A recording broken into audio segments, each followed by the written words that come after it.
Welcome to the Mindfulness Meditation Podcast presented by the Rubin Museum of Art.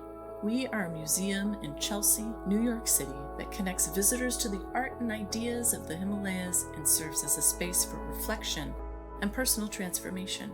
I'm your host, Dawn Eshelman. Every Monday we present a meditation session inspired by a different artwork from the Rubin Museum's collection and led by a prominent meditation teacher from the New York area. This podcast is a recording of our weekly practice, currently held virtually. In the description for each episode, you will find information about the theme for that week's session, including an image of the related artwork. Our Mindfulness Meditation Podcast is presented in partnership with Sharon Salzberg and teachers from the New York Insight Meditation Center, the Interdependence Project, and Parabola Magazine. And now, please enjoy your practice. Good afternoon, everybody. Welcome to Mindfulness Meditation Online with the Rubin Museum of Art. My name's Dawn Eshelman. I'm so happy to be here with you today. We're a museum of Himalayan art and ideas in New York City, and we're so glad to have you all joining us here today for our weekly program. This is where we combine art and meditation online. And we take inspiration from our collection to take a look at a work of art from our collection, which helps us kind of frame our session for the day. We will then hear a brief talk from our teacher, who today is the wonderful Tracy Cochran. And then we'll have a short sit together, just 15 to 20 minutes for the meditation guided by Tracy. So we are talking this month about this concept of transformation. And this comes to us, this concept, from our exhibition Healing Practices, Stories from Himalayan Americans. And it's all about the practices that people use in their healing process. And healing is a process of transformation, right? So we're taking a closer look at that idea today, and also considering it within this context of health and vibrancy and well-being. There it is. This is a butter lamp from 18th century Tibet. It is metal, silver, and it's about 11 inches by 7 inches. So almost the size of like a sheet of standard paper. And this is a ritual object. Of course, an art object as well. And we thought we'd bring this to you today because it really speaks to this idea of transformation. You can take kind of some simple materials and transform them through an intricate skill of an artisan, an artist, a craftsperson, into something quite ornate and special and beautiful. And also the butter itself is, on the one hand, a simple staple, and utilized in this way as the actual fuel for a candle, it becomes something very sacred and takes on a whole new meaning. So butter lamps are common features of Tibetan Buddhist temples and monasteries throughout the Himalayas, and they're traditionally placed on a Buddhist altar as an offering, right? And they're offered during meditation practice or during ceremonies with this wish that all beings be free of suffering and reach enlightenment. And the lamps traditionally burn a yak butter, as I mentioned. Often now they use vegetable oil or ghee, and the smell of which is all very different, right? Yak butter has a very strong smell. Butter lamps are meant to also help to focus the mind and aid meditation. And then they also have this meaning that they are there to banish the darkness and internally to dispel darkness of ignorance in the practitioner. And the benefits of offering just one butter lamp are said to be immeasurable, because kind of linking in to what these butter lamps represent. They represent this very widely accessible form of offering, right? Throughout the world. And they serve as a resource to heighten an occasion and represent this physical embodiment of countless prayers and wishes.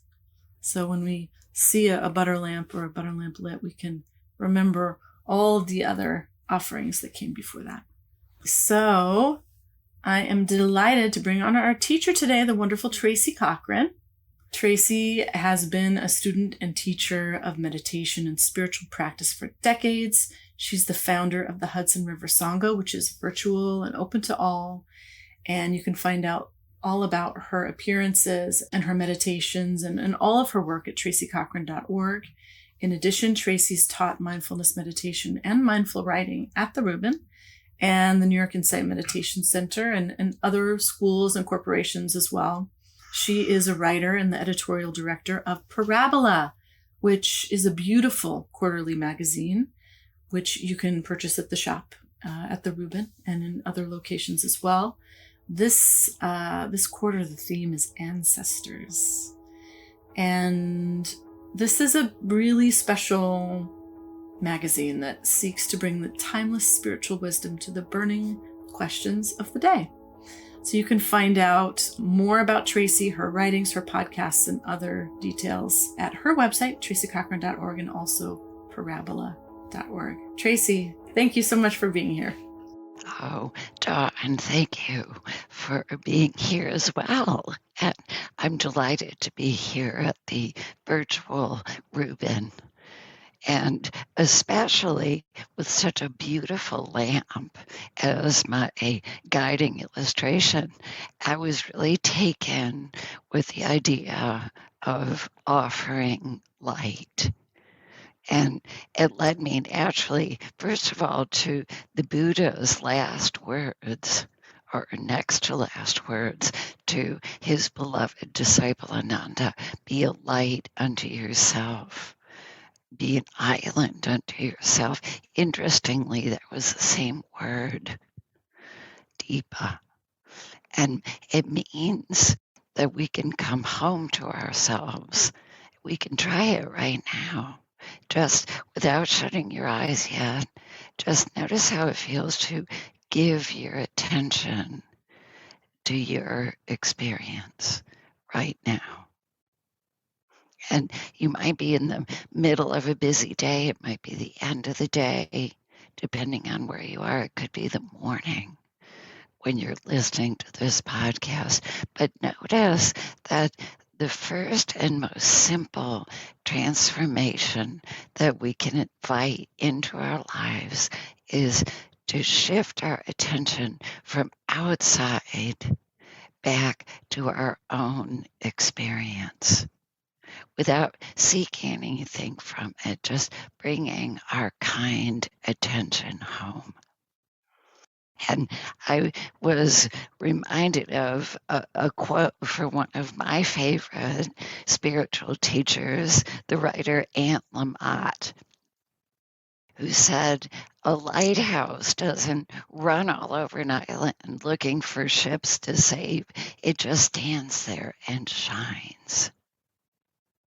And we notice that the way we're wired, the way we're conditioned, we can't help but reach outward, yearning for solutions, even yearning to help other people.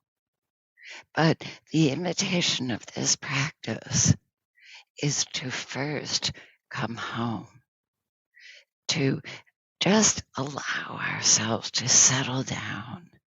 And that can happen just as we begin to bring kind attention to ourselves, not expecting ourselves to be in a perfect, collected state, but just as we are, to just come home, to settle down, to open up and entertain the possibility that there might be a light inside us that shines.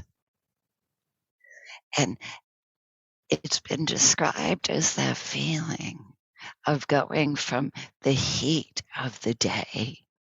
It's starting to get very hot where I live and maybe where you are, into the shade of your own kind attention. And of course, in every culture, there is a fascination with lamps. and the magical or transforming power of lamps. And I was telling Dawn and some of the others that I looked at a grim fairy tale about a soldier who was just cut free. He'd been asked to do all this horrible soldier work. And at the end of it, the king just cut him loose. And he was left to wander lost, without resources, no pension for him. And most fairy tales, most journeys begin this way, with the feeling of not knowing which way to turn. And to make a long, strange tale short, he came to a cottage in the woods, and there was a witch. You could think of her as a shamaness, as a teacher, although in this case, a dark teacher. And after performing chores for her for days, he was given the task of descending into a well to retrieve a magical light, a blue light in this case. So he obtains this light that has with it a kind of genie, a magical being that can grant his dearest wishes. And of course, at first, his wishes are to feel comfortable, to have food, to have some money, to find rooms and lodging. We can relate to those because we often first come to practice, don't we, to feel better, to feel more comfortable, to find a refuge for ourselves. And then, after that was established, he began to yearn for revenge against the king who had cut him loose without any thought whatsoever for his welfare after all he'd been through. And in a sense, we can relate to this too. We don't necessarily use practice as a kind of dark magic to smite our enemies or the boyfriends or girlfriends who rejected us or the employers who have tortured us or tormented us. We don't do it that explicitly. But there's a wish in us to use practice to perfect our lives, to perfect our states. And this too is very, very natural. But at the end of the fairy tale, and at a certain point in our practice, we gain, as the soldier did, the kingdom, the real kingdom.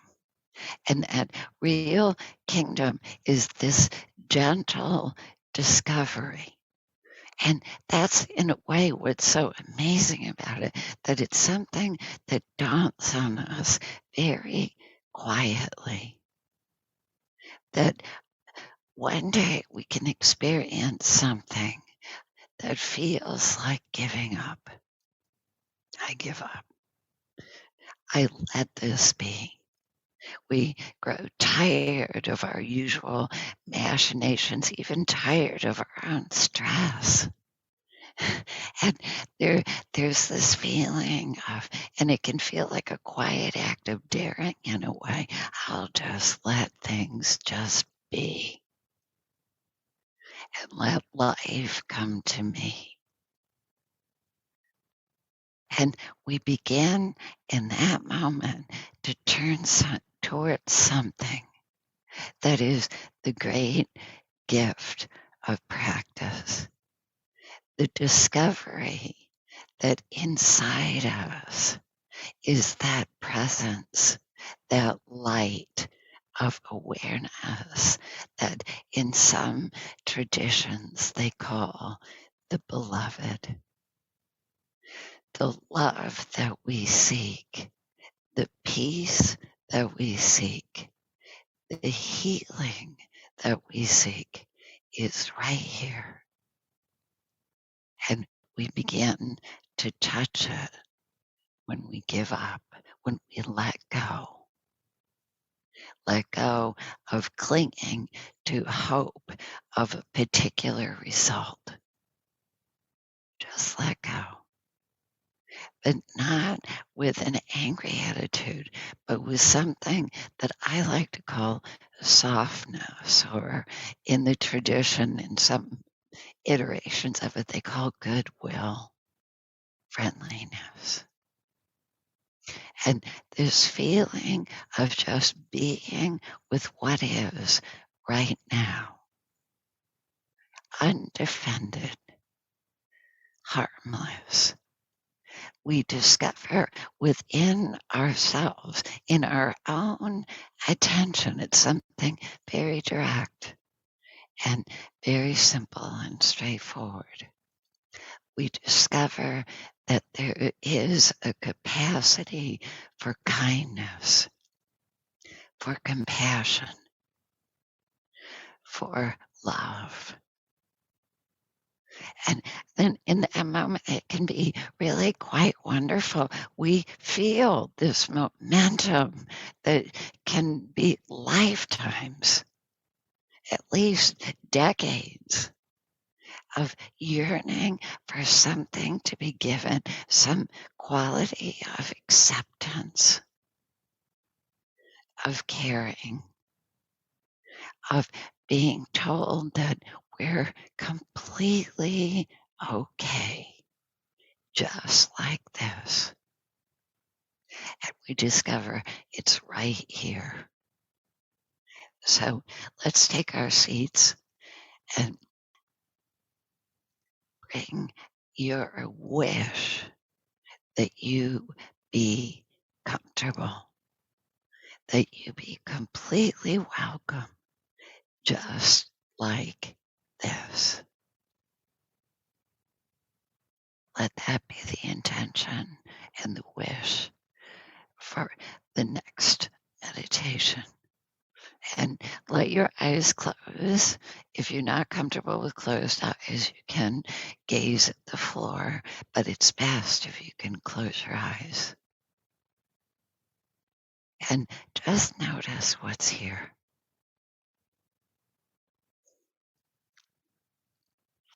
And notice that there is a light of attention that's already here.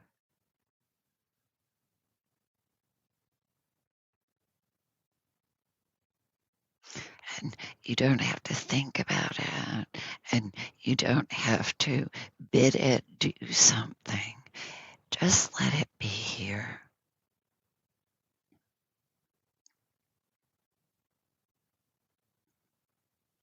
And let it go where it needs to go. There may be tension in some part of your body. You might be feeling something difficult or thinking. Let everything happen exactly as it's happening. And notice that this light of awareness can meet it with an attitude of compassion, of acceptance.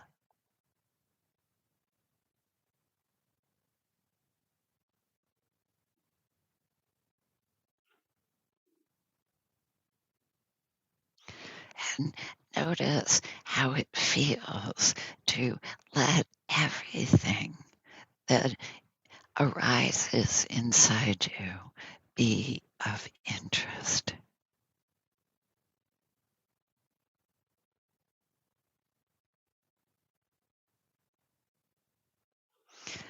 Letting difficult feelings be met with compassion, with knowing that they belong.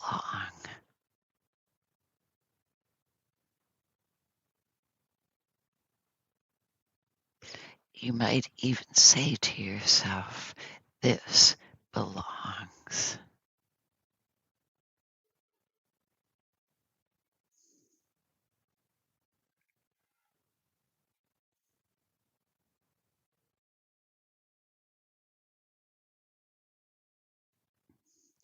Just rest in stillness,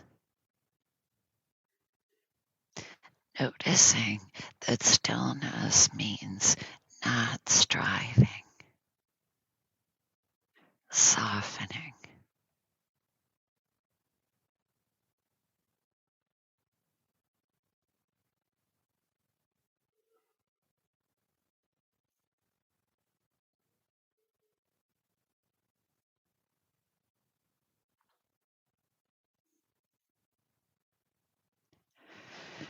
Noticing how it feels to take off our armor just for ourselves,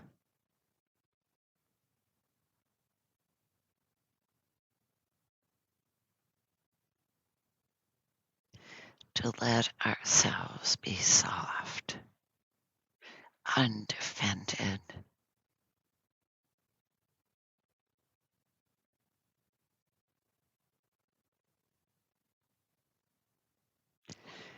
and completely seen and accepted with compassion.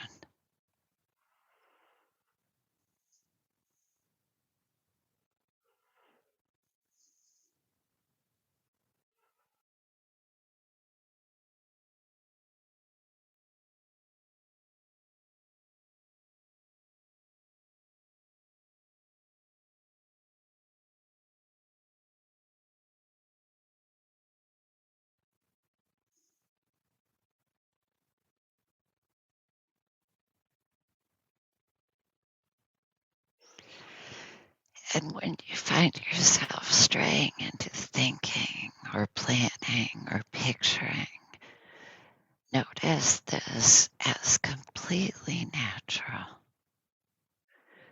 completely acceptable,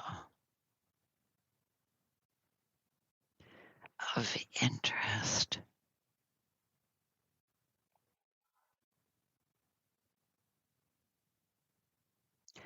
And let yourself come home to the sensation of sitting here in a body in this moment.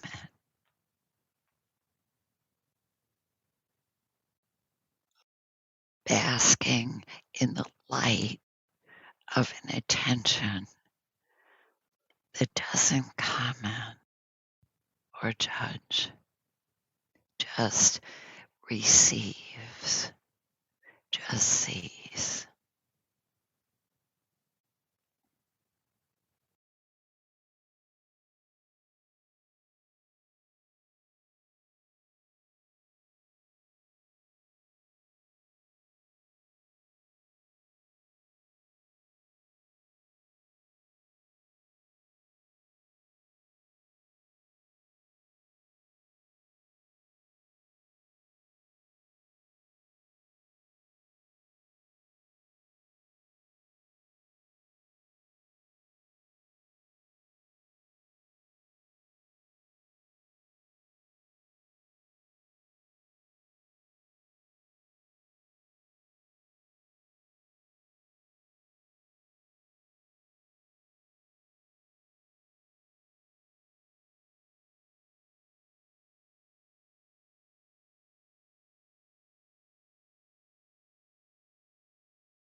And notice that this light of awareness, this attention,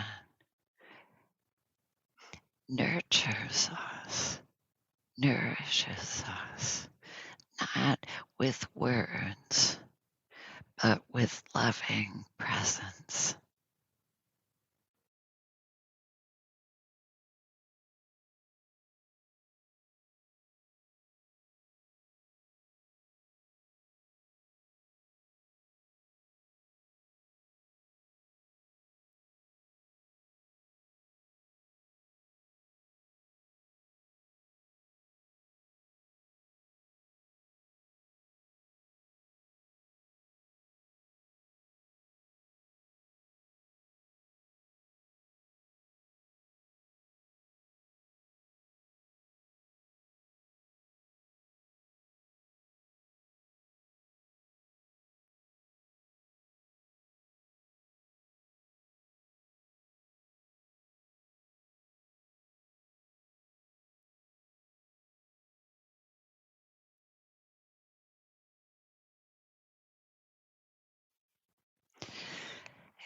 notice that you can begin again anytime.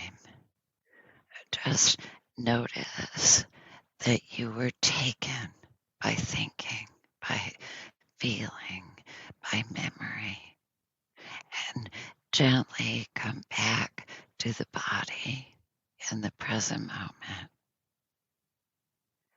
finding complete welcome, acceptance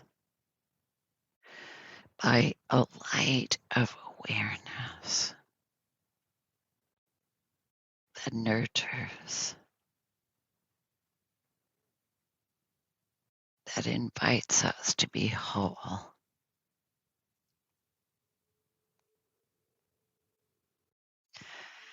To be just as we are, every part acceptable, lovable.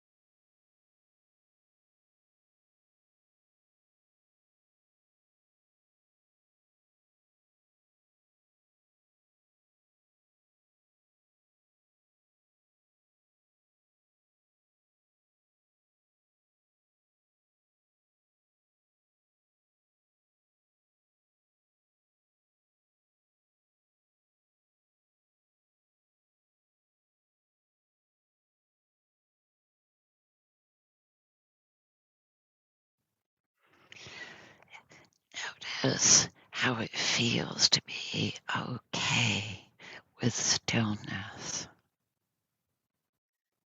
with softness, with letting everything be.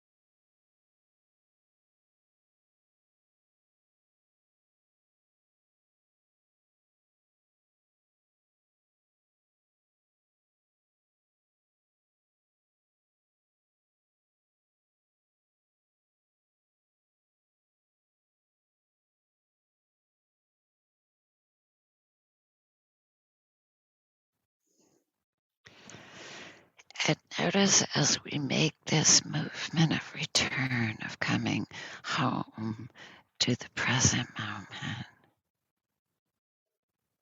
letting be, softening. It can feel like we're coming home to our aliveness.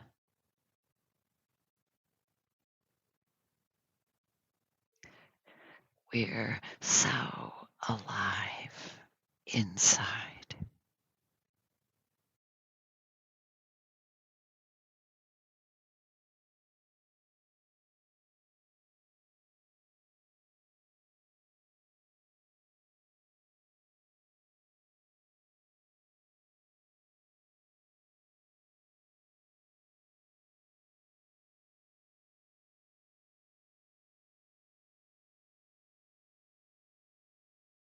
And notice that this aliveness includes kindness, responsiveness, a wish to be here,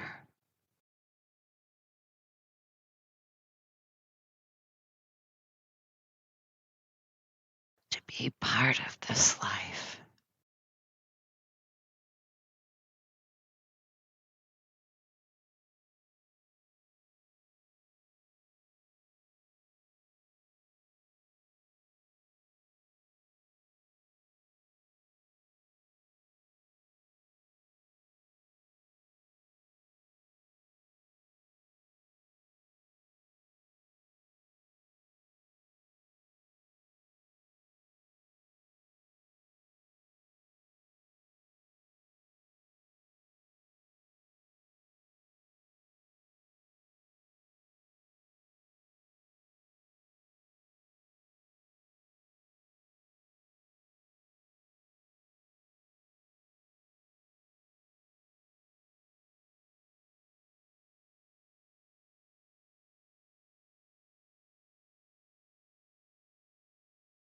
Notice that this aliveness has a radiance.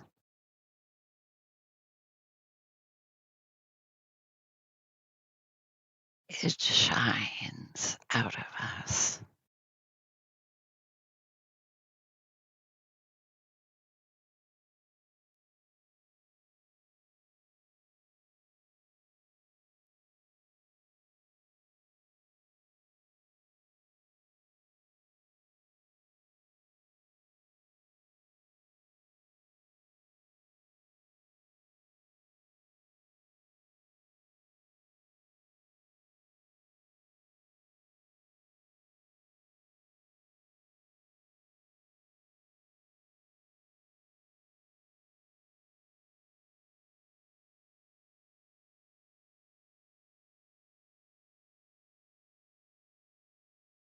Notice that there's a light inside us that we share.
Notice that when we come home to the body, to the present moment,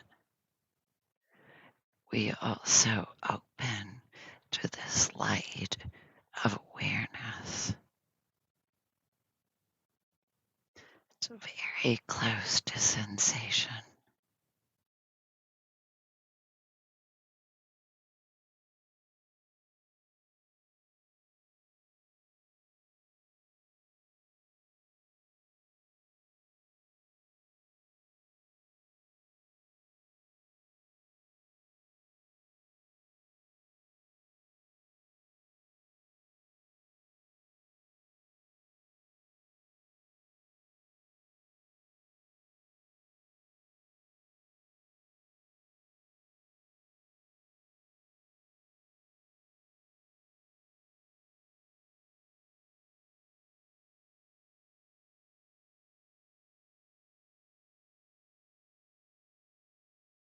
Basking in the light of your own compassionate awareness.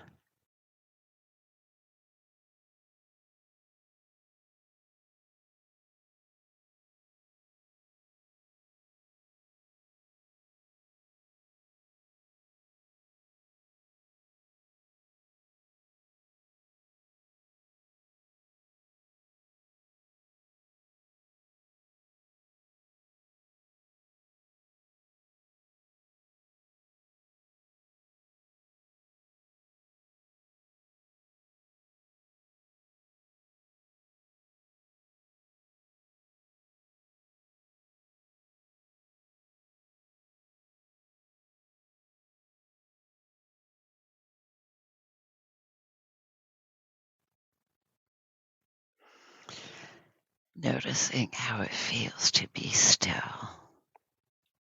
and to shine.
Thank you.